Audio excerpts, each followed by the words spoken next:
Ryan Baird has been absolutely outstanding so far in this Six Nations campaign. Many people think if Peter O'Mahony hadn't have been given the captain's armband for Ireland, that Ryan Baird would be starting in the number 6 jersey.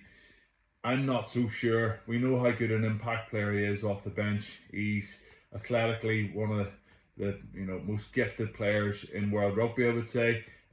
He's super fast, super aggressive, a brilliant line-out option.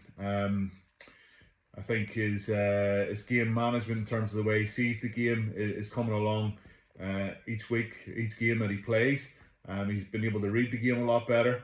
He's gaining experience, and he's certainly going to be one of the most exciting players for Ireland moving forward. And lastly, he's a big man. He's a big unit. He's really aggressive in the tackle, and we all know how good a carrier he is with the ball. So yeah, Ryan Baird is an exceptional rugby player, and he's only going to get better working with the likes of Peter O'Mahony, Tadhg Beirne, Josh van der Fleer, Caelan Doris, British and Irish Lion, Jack Conan.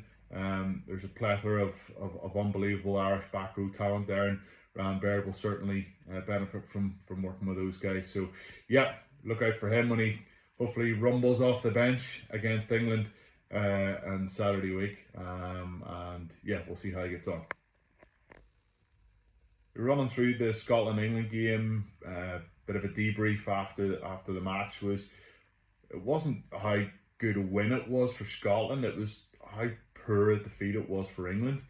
They're a team that got a lot of plaudits during the Rugby World Cup for being able to grind out results and stick to a strategy that got them to winning or getting a third place in the Rugby World Cup. And many English fans, pundits, thought that was a pretty good achievement, but we were all probably in agreement that they had to evolve their game if they were going to compete with the likes of Ireland, New Zealand, South Africa, and even France. Maybe not so much in this Six Nations, but France in the last couple of years, and they absolutely haven't.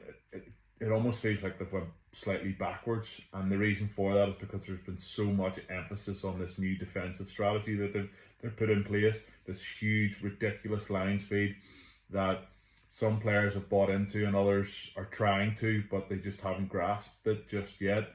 And it's all well and good putting pressure on the opposition and trying to force them into making a mistake or giving away a penalty so that you can get the right field position to try and launch attacks from. But if you can't catch and pass the ball, if you can't hold on to it, if you don't have some type of blueprint or strategy to play off in attack, then forget about it.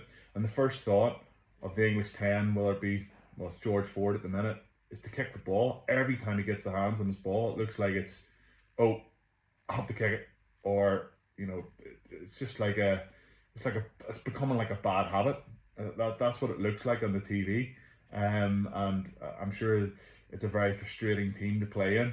Like, if you're just running around trying to smash people in tackles all day, that can become quite irritating and also quite tiring. So yeah, it was a game that we all should have come out of it and said that Scotland played really well and put England away and scored a couple of nice tries, but the overriding feeling off the back of that game is that England just are in a pretty bad place at the minute, and unfortunately for them, they've got Ireland next up.